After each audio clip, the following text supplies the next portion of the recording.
untuk kalah dan menang? Bila kita masuk pertandingan, memang kita nak menang. Tapi walau macam mana pun, kalah dan menang itu perkara biasa. Bukan keutamaannya. Keutamaan lagu kalah menang ni, kita tahu lagu kalah menang ni adalah lagu dakwah, kerohanian.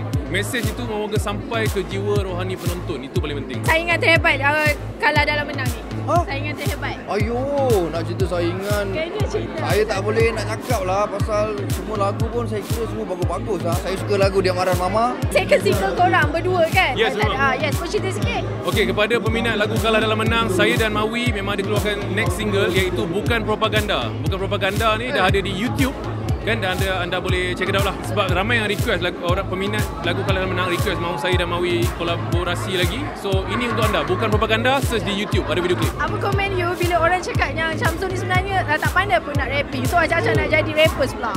Saya ni tak pandai mengarah, tak pandai rap, Semua tak pandai kan? komposer lagu Kalah Dalam Menang pun saya komposer, tak pandai juga. Siapalah saya ni? Yelah, saya nak cakap pada mereka tu, siapalah saya ni? Saya tak tahu apa, tak pandai. Tengah belajar lagi bro. Peace. Assalamualaikum, saya Syamsul Yusof dan Saya Mawi. Oi, jom.